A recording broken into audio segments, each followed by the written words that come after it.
this is where the black culture is keeping the black people down. It is of importance for us to keep evaluating ourselves so that we can keep getting better, because it's so crazy on the number of crazy things that are happening within the black community that we can keep on working within ourselves and become a better people and even better unite. And that's why we're having these discussions on Desta React. So if you're new, my name is Queen Desta, and I talk about the black people and things that are happening within the black communities, that is the Africans as well as the diaspora and the black community, the blacks as well as Caribbeans, So today we are going to be listening to Thomas Sowell as he's going to be explaining Thomas, however, depending with your nursery school teacher, you're going to be hearing him telling us why black culture keeps blacks down, and this is why. So according to me, I would say I have different factors on why we put ourselves down before we even hear what he has to say. Number one, it has to be the media. The media has done a very perfect job in showing us how we can be enemies amongst ourselves, and by that, it could, for example, include us as Africans. We've grown up watching, let's say, Black American kind of content, which is thug life, which is like gangster, which is like, let's grow some dreadlocks and just have guns, such kind of attitude.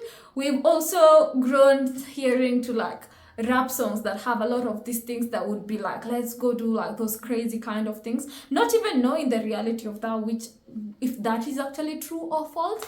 And I feel like the media has also done a great job. Just the same way they've done a great job in showing what is Africa. Africa is poor. Africans can't afford food. Africa, they sleep on mountains and trees, like such kind of things. We live with lions. And I feel like that interaction of showing this category of black people to be, this is what they are, not necessarily something you would admire to be associated with, and then this black other community, this is how they are, and not wanting to be associated with, then how are they going to be united? And that's why we're going to have this discussion, so that we can continue agreeing on some of these things, we can demystify some things that are myths, and just come to a better place and know each other better. Let's get into it. The culture in which they grew up was not this culture in which black kids grew up in America today. So there's no gangster rap. That was pervasively available in Germany.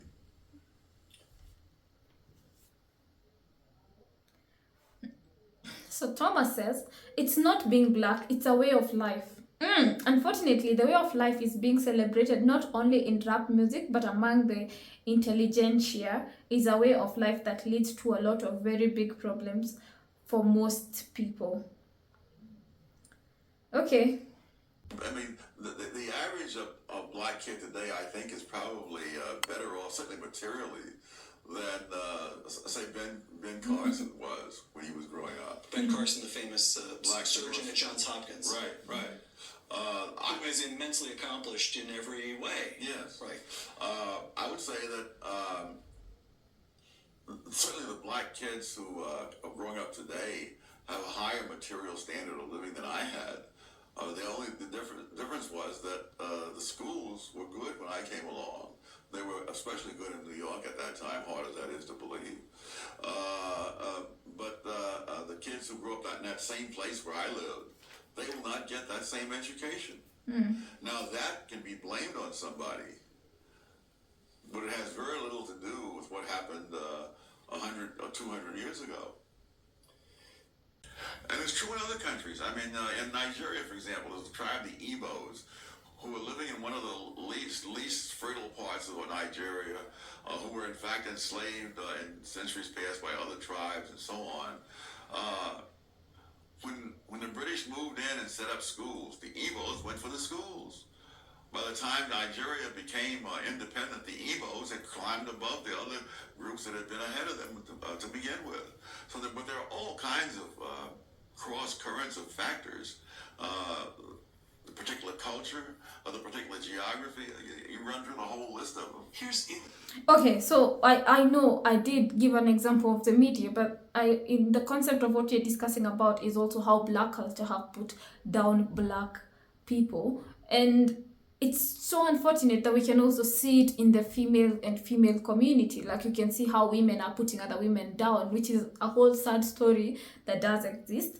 So in terms of if my perspective has already been put that, let's say, another category of people is bad. For example, he's talking about Nigeria. If my perspective, unfortunately, has also, like currently, the whole concept that is sold about Nigerians is you can't trust them, which is a sad story because I have Nigerian people that are actually trustworthy. And if, I feel like there are no people that are as honest as Nigerians if you get a good connection. Anyway, so the thing is, on the same perspective of me knowing this is what I think about Nigerians, so even the thing that I used to think about Nigerians, that they are always doing witchcraft thing, because that's what I grew up seeing about my fellow Africans, you know. So because of this perspective, I will have, my mentality is already bringing them down. Like even before I meet them, before I interact with them, I'm already pulling them down. Compared to what have I been told about, unfortunately, the white people is like, yeah, they have solutions to your problem. They can answer anything you have. And then,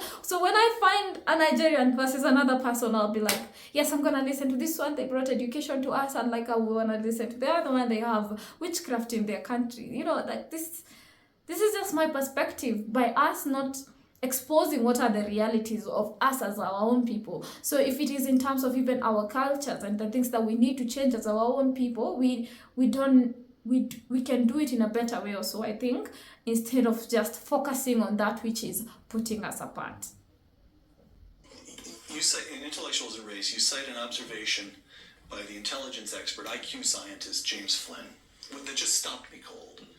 After the Second World War, you've got large numbers of American troops remaining in Germany. For that matter, there's still several tens of thousands there today.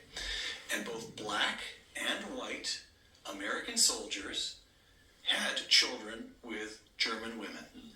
And Flynn discovered that those children growing up in Germany showed no IQ differences at all. The black kids and the white kids, the same. Quote, quoting Intellectuals and Race, Professor Flynn concluded that the reason was that the offspring of black soldiers in Germany, and now you're quoting Professor Flynn, grew up in a nation with no black subculture, close quote. Which means what? Which means they experienced exactly the same expectations. Is this the thing? No, the expectations are external. The culture in which they grew up was not the culture in which black kids grew up in America today. So they had There's no gangster rap in Germany that was pervasively available in Germany. Okay. So here's what I'm getting. There is something about black subculture in America today that holds African Americans themselves back. Yes. In fact, I went into this in a previous book on which about black rednecks and white liberals, because that same subculture. Let's talk about two of your books here. Go ahead. Because that very same subculture held whites in the South back as well. That in the time this mental testing in the First World War turned up, among other things, the fact that whites from various 4 or 5 southern states scored lower on the mental test than blacks from 4 or 5 northern states. And so it really was a question of the subculture that was there, which was a handicap to both. All right. And so, whose job is it to say, wrong subculture, folks, you're harming yourselves? But then I have a question here. If you were to bring this German and the black kids in the American system or even in Africa, will their score still be the same? I don't know. You tell me. Anyway, then someone in the comment section says, gangster rap is not just music. It sends a message to the kids of easy money, careless life, no values, pure nihilism. So the thing is, I agree with you on some of these factors. I am a very keen believer in whatever you consume has a way of impacting who you become and how you behave and all these things. Yeah. Well, I would think in an ideal world that intellectuals might take on that task, but the world that we live in, I've noticed, is not ideal. All right. What is to be done? Take a look at President Lyndon Johnson speaking at Howard University in 1965. Oh, yes. freedom is not enough. You do not wipe away the scars of centuries by saying now, You're free. you're free to go where you want and do as you desire and choose the leaders you please.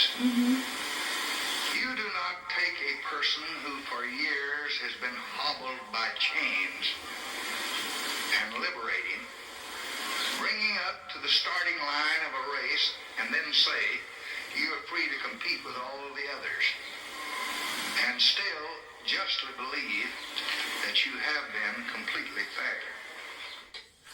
It's pathetic. It's not a question of, there's no you who has the control to be completely fair. I mean, the circumstances are. So someone once criticized the mental test on grounds that the tests were unfair, and I think it was David Reisman who said the tests are not unfair. Life is unfair, and the tests are measuring the results. But who has control of life? Who has control of the past?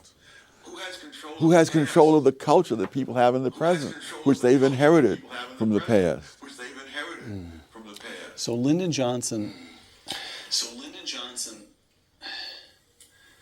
I feel like no one has control of the past, but unfortunately, whatever happened in the past does affect how we behave now, and whatever we do now will affect how we do in the future. So what we can actually change right now is not necessarily what happened in the past, but the things that we are doing now and how they will affect in the future. Yeah, so we can't change anything about the past, but I believe that it has a role to play with how we are now. In fact, although good liberal that he was, at least in regard, Lyndon Johnson had a complicated career and changed positions on issues many times, but good liberal though he was at that moment, he was in fact engaging in a breathtaking arrogance. Yes. On two counts. One, that white people were the ones who were responsible for where black people stood in the race, that it was up to whites entirely. That blacks, as he described, black people are passive, they're acted upon. That's right. And then the second act of arrogance is the supposition that somehow the federal government could fix it. Yes.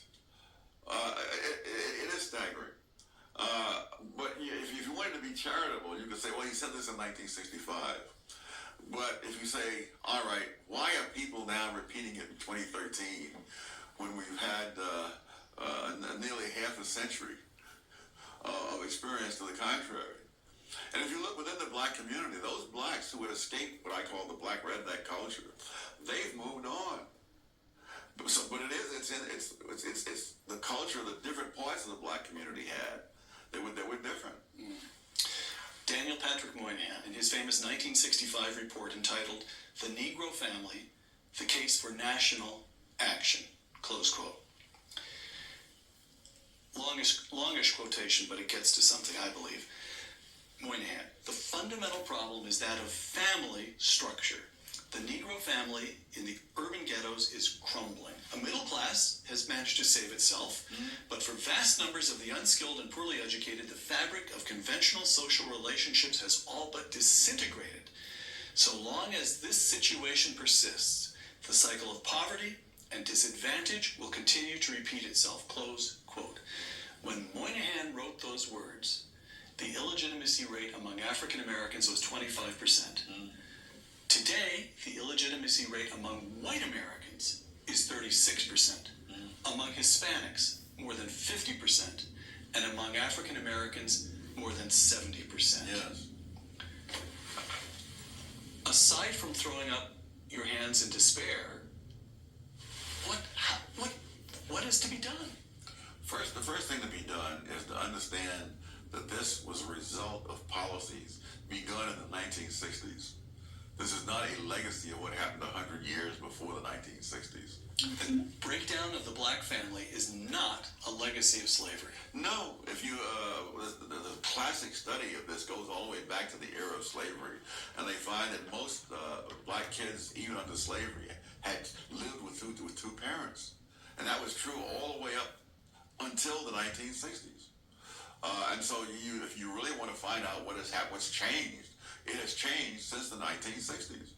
And then the fact that whites now have a higher rate of illegitimacy than blacks had when Moynihan wrote suggests that this is something that spreads out. But if you look at something else, if you look at those blacks, look at black husband-wife families, the poverty rate among such families has been in single digits every year since 1994. And so if you look at the external causes, why the husband and wife families and the welfare single mom families all are facing the same society and objective things, but the results are radically different because the cultures and values are different. So you would roll back welfare. I guess that's the principal policy. So what would Tom Sowell do? One, you'd eliminate welfare, you'd reform welfare. What would you do? Roll it back. All right. And what about affirmative action? Eliminate it. Just gone. Yeah. Colorblind policy completely. All right. What prospect for that do you see? None. No president. No black leader of any standing. I'm talking about a political leader as opposed to an intellectual such as yourself. You've got, there's you, there's Walter Williams. Do you get the sense that there's a growing generation, a rising generation of African American intellectuals who say, enough of this, I'm with Tom Sowell? Well, I don't know if they'll go that far. There's no point. That would be asking a lot. There's no point being reckless. But I think there are people like Shelby Steele and many others, Larry Elder, run through a long list. And there are more such people now than there were, say, in the 1970s. But in terms of political leaders, all the incentives politically are for black leaders to blame all problems in the black community on the larger society. And that enables them to take on the role of being the defender of the black community against enemies, which in turn creates the situation in which many blacks don't feel that anything that they do is going to help themselves unless it's done politically as a group. That there's no point. I mean, why would you, if you believe what they say, why would you want to knock yourself out in the school knowing that the man is not going to let you get anywhere? One of the most pathetic things that I heard in recent years was a young black man saying that, at one point he thought he would join the Air Force and become a pilot. And then he says he realized that the white man is not going to let a black man become a pilot. And he was saying this decades after the Tennessee Airmen had established their reputation in combat in Europe. But the hopelessness is one of the big products of the race industry. That you have no chance. I remember giving a talk at Marquette, and at the end of the talk, among the questions that was asked, a young black man got up and he said, "Even though I am graduating from Marquette University, what hope is there for me?" And having gone through college when I was in the 50s, I don't remember any blacks saying that in the 1950s, when there was a lot more obstacles to overcome than there were when this guy is graduating from Marquette. But So the thing is, am I allowed to say I'm kind of lost in the many things that they're talking about, maybe because I don't fully have a whole understanding of the things that went through or the whole understanding of what happens in the black culture or stuff like this. I was waiting for a more open, relatable answer. And someone is saying, I've been saying this for decades about black culture, so let's hear what you guys have to say. Someone has been saying, I've been saying this for decades about black culture, which I actually call self-enslavement culture. Watching how things in the black community and the community as a whole has regressed into ignorance. Having been a youth counselor and an educator for almost 30 years, I've watched the deterioration of the black community as it glorifies all the unrighteous things over the righteous things, as they glorify all the unrighteous things over the glorious things, bringing to light how the music, behavior, ideas, and mindsets of our people are a harbinger of the death of the black community. And every day it gets worse as more and more ignorance is pressed and allowed to run amok to the detriment of so many. It's time for those of us that are tired of this to take a stand against all the ignorance and bring about a true change and set out to make things better for the whole of society and the world. I salute you so well for being a courageous voice among the silent and doing your part to bring the truth to light. I got straight A's in high school and was really good in physics. I used to tutor physics in the after school math lab. The black kids would make jokes and call me a nerd. They accused me of wanting to be white. They said I was acting white because I enjoyed learning about math and science. I never understood that. Now, from what I'm actually getting from the comment section, is people calling other people that are not maybe acting according to what the gang music is telling you to be as not being part of the black culture. I don't know. That's what I'm taking out of this. But my recommendation would be, come to Africa. Come and see other people that look like you, are achieving things, are working towards getting their own goals, working towards becoming better people. And my conclusion for this whole discussion is the whole concept is not even about now. Like, we're already here now. Are we in ignorance? Yes. Are we stupid? Yes. Are we smart? Yes. You can define whatever we're in right now as whatever you want it to be. But remember, whatever we are right now is going to affect who we are going to be in the future. And that includes our kids in the future and even us ourselves in like an older age or a different age of life. And when I say future, it means something like 10 years, 20 years, you still be around, you know. So it's high time as a black community we come into focusing on which can make this place or us even better, even as much as we are calling out other factors that we could be facing or going through, because we can't also say we are not facing other things that affect us in relation to like race. But also in the black community within ourselves, we should be striving to getting back to those strong go-getters that I tend to think our ancestors were. Like, I salute anybody that went through slavery when I think about it, in terms of having that mental state to go through all the struggles that they had to go through. But then now imagine us as black people, we also are blessed in that way to have that tenacity. I feel like if we could focus on that which is helping us rise, we would go far. And if we unite, then we can conquer. Anyway, that is it. I'll be in the comment section down there reading your comments and hearing what you guys have to say about this whole discussion. And until next one, bye.